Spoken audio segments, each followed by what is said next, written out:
بسم الله الرحمن الرحيم. الرحمن علم القرآن، خلق الإنسان علمه البيان. الشمس والقمر بحسبان، والنجم والشجر يسجدان. والسماء رفعها ووضع الميزان، ألا تطغوا في الميزان وأقيموا الوزن بالقسط ولا تخسروا الميزان. والأرض وضعها للأنام، فيها فاكهة والنخل ذات الأكمام، والحب ذو العصف والريحان. فبأي آلاء ربكما تكذبان؟ خلق الإنسان من صلصال كالفخار، وخلق الجان من مارج من نار. فبأي آلاء ربكما تكذبان؟ رب المشرقين ورب المغربين، فبأي آلاء ربكما تكذبان؟ مرج البحرين يلتقيان، بينهما برزخ لا يبغيان. فبأي آلاء ربكما تكذبان؟ يخرج منهما اللؤلؤ والمرجان، فبأي آلاء ربكما تكذبان؟ وله الجوار المنشآت في البحر كالأعلام، فبأي آلاء ربكما تكذبان؟ كل من عليها فان، ويبقى وجه ربك ذو الجلال والإكرام. فبأي آلاء ربكما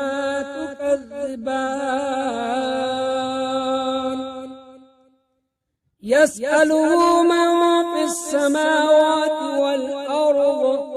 كل يوم هو في شأن. فبأي آلاء ربكما تكذبان؟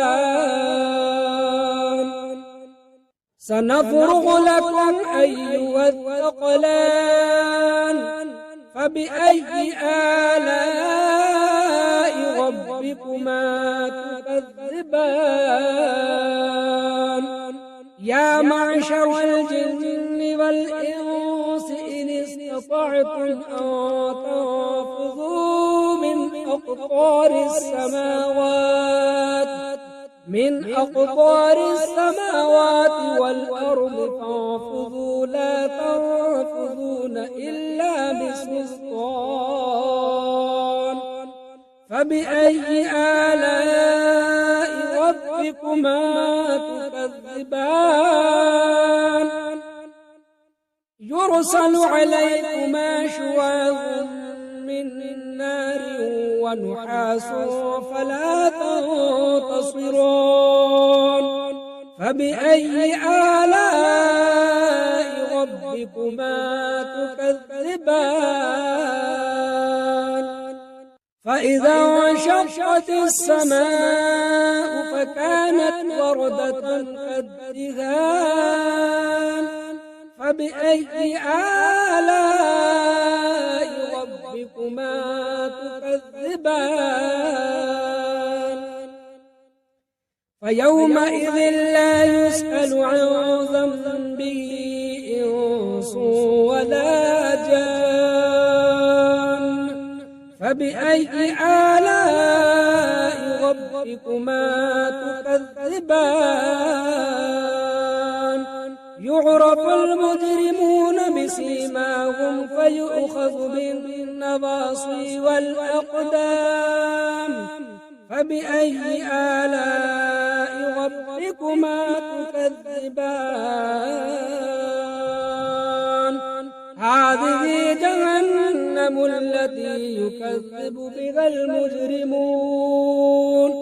يطوفون بينها وبين حميم آن فبأي آلاء ربكما تكذبان ولمن خاف مقام ربه جنتان فبأي آلاء ربكما تكذبان ذواتا أفنان فبأي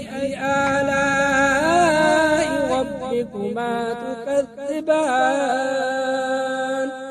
فيهما عينان تجريان فبأي آلاء ربكما تكذبان فيهما من كل فاكهة زوجان فبأي آلاء ربكما تكذبان متكئين على فرش بطائنها من استبرق وجنى الجنتين دان فبأي آلاء ربكما تكذبان فيهن قاصرات الطرف لم يطمثهن إنس قبلهم ولا جان فبأي آلاء ربكما تكذبان كأنهن الياقوت والمرجان فبأي آلاء ربكما تكذبان هل جزاء الإحسان إلا الإحسان فبأي آلاء ربكما تكذبان ومن دونهما جنتان فبأي آلاء ربكما تكذبان مدغامتان فبأي آلاء ربكما تكذبان فيهما عينان ضاختان فبأي آلاء ربكما تكذبان فيهما فاكهة ونخل ورمان فبأي آلاء ربكما تكذبان فيهن خيرات حسان فبأي آلاء ربكما تكذبان حور مقصورات في الخيام فبأي آلاء ربكما تكذبان لم يطمثهن إنس قبلهم ولا جان فبأي آلاء ربكما تكذبان متكئين على رفرف خضر وعبقري حسان فبأي آلاء ربكما تكذبان تبارك اسم ربك ذي الجلال والإكرام أعوذ بالله من الشيطان الرجيم بسم الله الرحمن الرحيم ياسين والقرآن الحكيم إنك لمن المرسلين على صراط مستقيم تنزيل العزيز الرحيم لتنذر قوما ما أنذر آباؤهم فهم غافلون لقد حق القول على أكثرهم فهم لا يؤمنون إنا جعلنا في أعناقهم أغلالا فهي إلى الأذقان فهم مقمحون وجعلنا من بين أيديهم سدا ومن خلفهم سدا فأغشيناهم فهم لا يبصرون وسواء عليهم أأنذرتهم أم لم تنذرهم لا يؤمنون إنما تنذر من اتبع الذكر فخشي الرحمن بالغيب فبشره بمغفرة وأجر كريم إنا نحن نحيي الموتى ونكتب ما قدموا وآثارهم وكل شيء أحصيناه في إمام مبين واضرب لهم مثلا أصحاب القرية إذ جاءها المرسلون إذ أرسلنا إليهم اثنين فكذبوهما فعززنا بثالث فقالوا إنا إليكم مرسلون قالوا ما أنتم إلا بشر مثلنا وما أنزل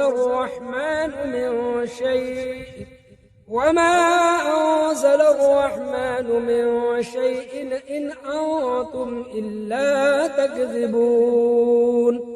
قالوا ربنا يعلم إنا إليكم لمرسلون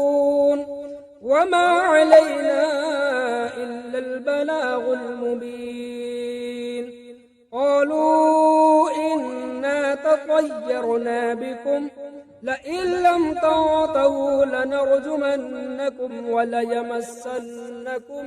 منا عذاب أليم قالوا طائركم معكم أئن ذكرتم بل أنتم قوم مسرفون وجاء من أقصى المدينة رجل يسعى قال يا قوم اتبعوا المرسلين اتبعوا من لا يسألكم أجرا وهم مهتدون وما لي لا أعبد الذي فطرني وإليه ترجعون أأتخذ من دونه آلهة إن يردني الرحمن بضر لا تغن عني شفاعتهم شيئا ولا ينقذون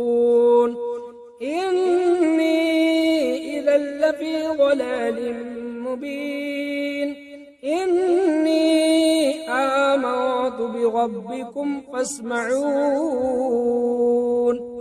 قيل ادخل الجنة قال يا ليت قومي يعلمون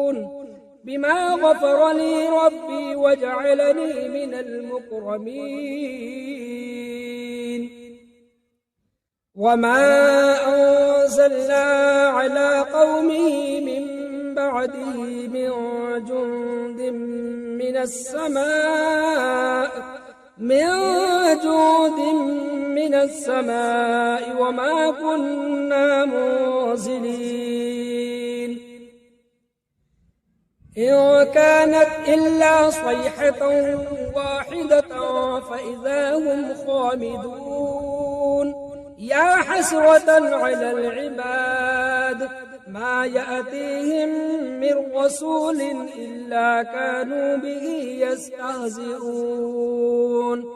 ألم يروا كم أهلكنا قبلهم من القرون أنهم إليهم لا يرجعون وإن كل لما جميع لدينا محضرون وآية لهم الأرض الميتة أحييناها فأخرجنا منها حبا فمنه يأكلون وجعلنا فيها جنات من نخيل وأعناب وفجرنا فيها من العيون ليأكلوا من ثمره وما عملته أيديهم أفلا يشكرون سبحان الذي خلق الأزواج كلها مما تنبت الأرض ومن أنفسهم ومما لا يعلمون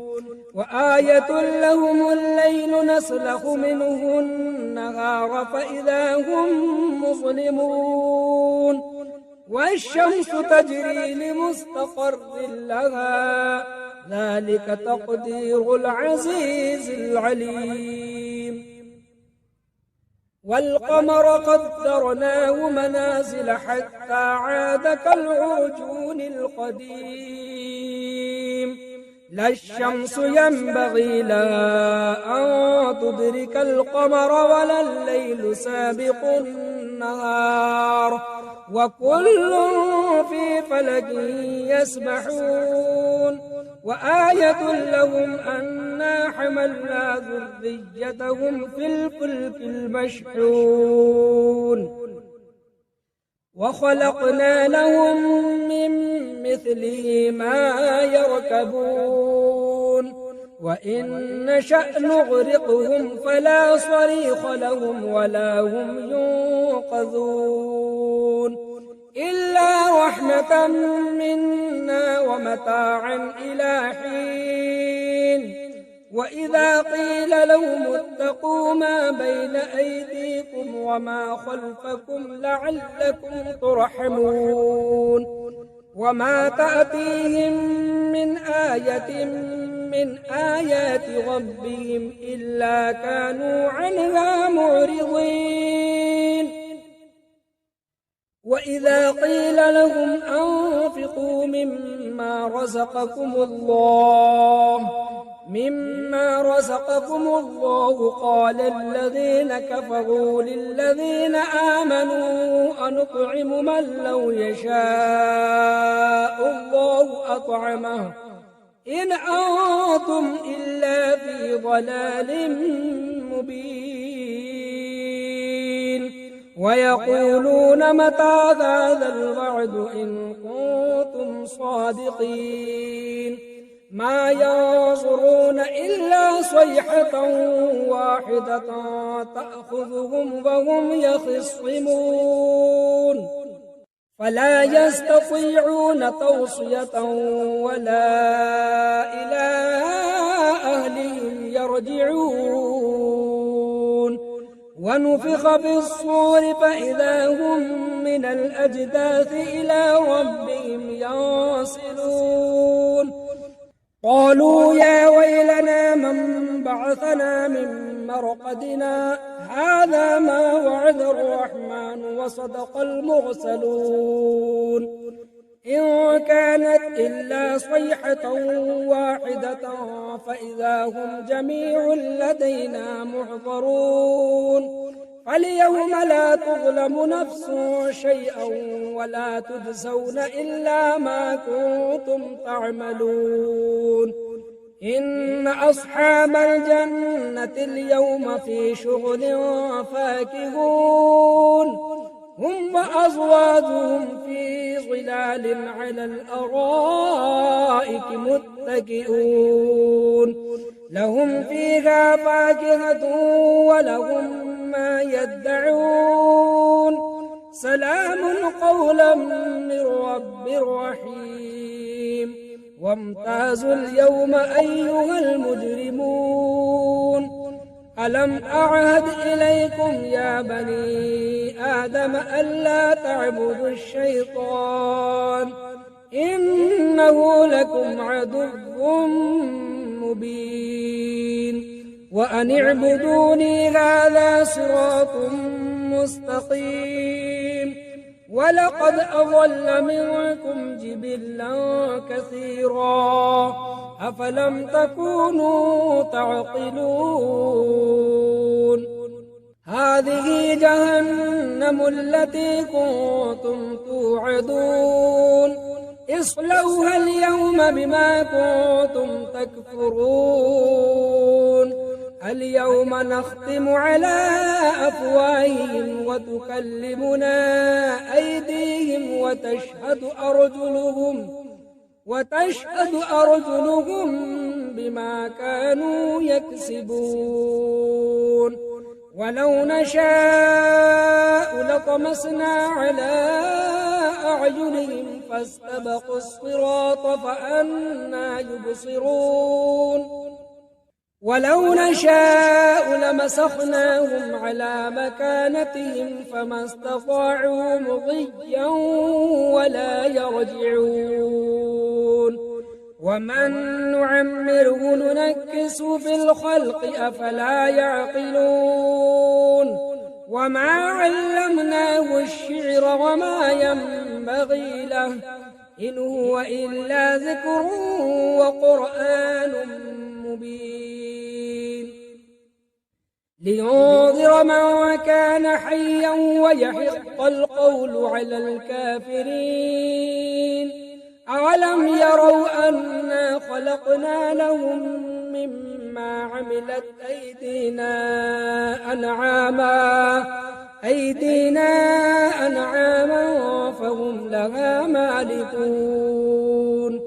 وذللناها لهم فمنها ركوبهم ومنها يأكلون ولهم فيها منافع ومشارب أفلا يشكرون واتخذوا من دون الله آلهة لعلهم ينصرون لا يستطيعون نصرهم وهم لهم جند محضرون فلا يحزنك قولهم إنا نعلم ما يسرون وما يعلنون أولم ير الإنسان أنا خلقناه من نطفة فإذا هو خصيم مبين وضرب لنا مثلا ونسي خلقه